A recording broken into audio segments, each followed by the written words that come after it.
Jetzt haben wir Erzurum hinter uns gelassen und sind auf dem Weg nach Kars, ca. 200 Kilometer.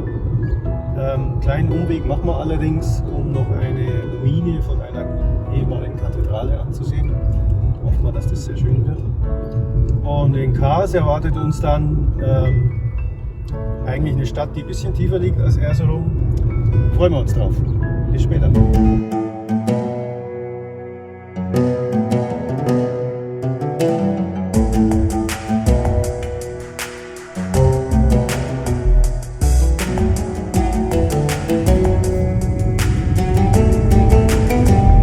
Dieser kleine Umweg, den ich vorhin angekündigt habe, war durch schöne grüne Hügellandschaft geprägt. Es war an diesem Tag richtig heiß. Für die letzten Meter zur Bana-Kathedrale mussten wir über sandige Wege fahren, bis es letztlich nicht mehr weiterging. Die Ruine der Kathedrale war aber schon in Sichtweite.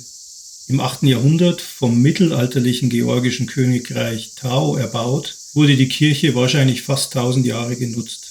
Ich habe mich gefragt, warum diese Kirche so einsam in einer bäuerlichen Landschaft liegt.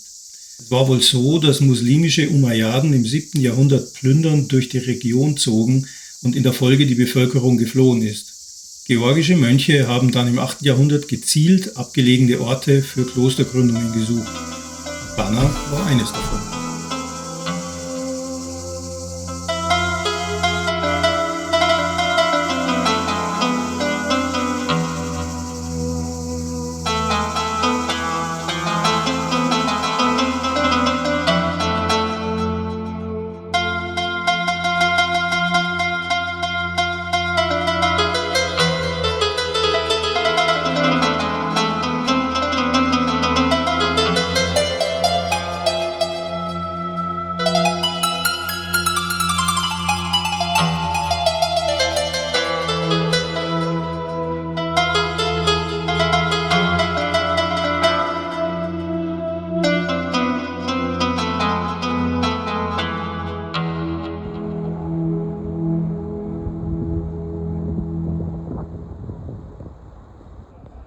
Kars im Nordosten Anatoliens liegt nicht mehr weit entfernt von der Grenze zu Georgien und Armenien, auf einer Höhe von über 1700 Metern.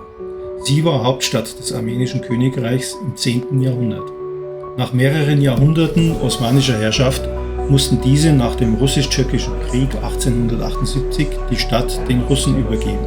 Innerhalb von 40 Jahren wurde in der besetzten Stadt viele Gebäude im russischen Architekturstil erbaut und gaben ihr damit eine besondere Note.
Wie in jedem Ort, wo wir übernachten, haben wir nach traditioneller Hausmannskost gefragt.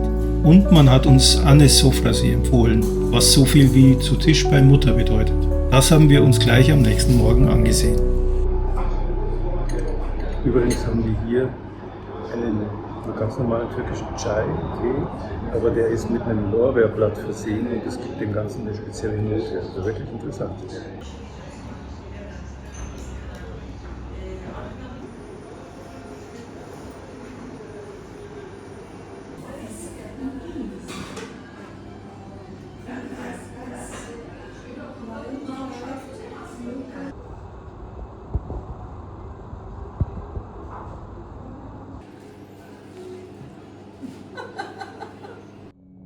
Im alten Zentrum der Stadt gibt es eine frühe armenische Kirche mit daneben liegender Moschee.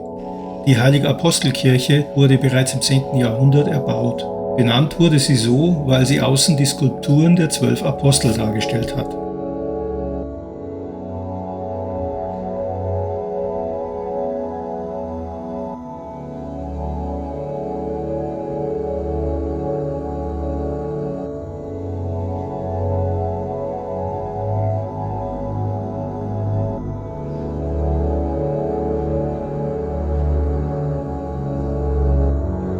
Neben der Moschee liegt auch das Grab von Ebul Hasan Harakani.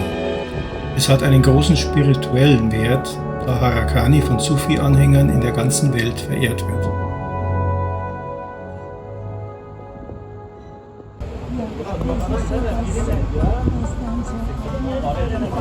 Jetzt gibt's Shows zum Mittagessen. Wir waren natürlich wieder im Anes Sofrasee, weil es uns dort so gut geschmeckt hat. Nach der Jomra-Suppe gab es noch mein türkisches Lieblingsgericht, Mante.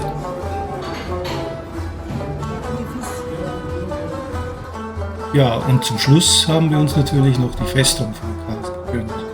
Auch wenn nicht viel da oben zu sehen ist, so ist der Ausblick auf die Stadt hervorragend.